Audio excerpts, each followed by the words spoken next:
Hello दोस्तों, आपके अपने यूट्यूब चैनल एजुकेशन में स्वागत है। मैं कौशल कुमार। आज मैं इस वीडियो में डीएलएड 2024 में पूछे गए सामाजिक विज्ञान के 20 क्वेश्चन को कराने जा रहा हूँ। सामाजिक विज्ञान के 20 क्वेश्चन पूछे जाते हैं बिहार डीएलएड में। ये क्वेश्चन 1/4/2024 में पूछे गए हैं। तो चलते हैं हम लोग 1 से 20 तक के क्वेश्चन को देखते हैं। पहला क्वेश्चन था द्वितीय विश्व युद्ध में पहला एटम बम कहाँ गिराया गया था। तो द्वितीय विश्व में पहला एटम बम हिरोशिमा पर गिराया गया था, जो 6 अगस्त 1945 को। और दूसरा एटम बम नागासाकी पर 9 अगस्त 1945 को गिराया गया था। तो इसका आंसर है हिरोशिमा 6 अगस्त 1945। दूसरा क्वेश्चन है बीज उर्वरक मशीनरी इत्यादि जैसे महत्वपूर्ण इनपुट बनाते हैं एक प्रणाली में। इस प्रणाली को क्या कहते हैं? तो बीज उर्वरक मशीनरी जो इसमें बनाते हैं उसे फार्म प्रणाली कहते हैं। तीसरा क्वेश्चन है निम्नलिखित में से कौन वृक्षारोपण कृषि का उदाहरण नहीं है। तो ऑप्शन है जूट, गेहूं, चाय एवं तिलहन। तो जो है चाय जो है एक वृक्षारोपण कृषि का उदाहरण है। और चौथा क्वेश्चन है हिंद स्वराज नामक पुस्तक किसने लिखी थी। तो 1908 में महात्मा गांधी ने लिखी थी। बहुत महत्वपूर्ण क्वेश्चन है। पांचवा क्वेश्चन है जेम्स वाट ने किस यंत्र का आविष्कार किया। तो वाष्प इंजन का आविष्कार किया था जेम्स वाट ने। 8वां नंबर क्वेश्चन है निम्न में से कौन सा कथन सही नहीं है। पहला है भारत विश्व में फलों का दूसरा सबसे बड़ा उत्पादन है। सही बात है। भारत विश्व में सब्जियों का सबसे बड़ा उत्पादन है। यही आंसर गलत है और यही सही है। फिर भी 2 ऑप्शन और देख लेते हैं।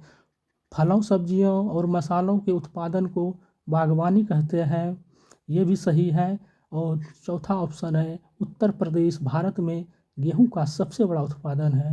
तो ये भी सही है। तो इसने सही नहीं पूछा था, तो आंसर बी होगा, भारत विश्व में सब्जियों का सबसे बड़ा उत्पादन है।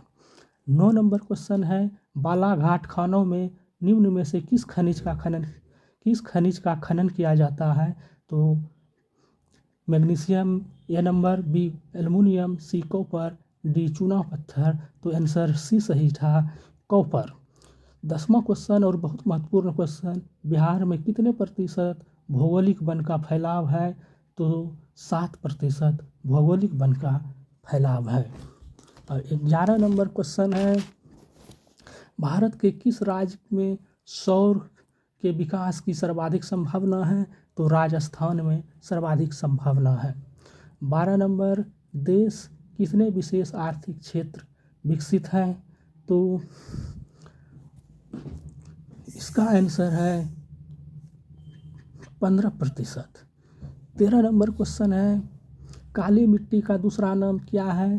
तो आप सभी जानते हैं काली मिट्टी का दूसरा नाम रेंगुर मिट्टी है और इसे कॉटन सॉइल भी कहा जाता है। और ये रेंगुर मिट्टी सबसे अधिक किस राज्य में होते हैं। तो महाराष्ट्र में होते हैं। तो इसका सही आंसर रेंगुर मिट्टी होगा। काली मिट्टी का दूसरा नाम रेंगुर मिट्टी है। तो आप लोग इस वीडियो को अधिक से अधिक शेयर करें, लाइक और सब्सक्राइब भी करें। 13 नंबर क्वेश्चन करा दिए हैं। अब 14 नंबर गौरवपूर्ण क्रांति किस देश में हुई। तो गौरवपूर्ण क्रांति इंग्लैंड में हुई थी। 15 नंबर क्वेश्चन है मुख्य चुनाव आयुक्त का कार्यकाल होता है। तो मुख्य चुनाव आयुक्त का कार्यकाल 6 वर्ष होता है, या उसका उस समय 65 वर्ष पूरा हो जाए 6 वर्ष के पहले तो वो रिटायर होते हैं, यानी कि 6 वर्ष या 65 वर्ष से।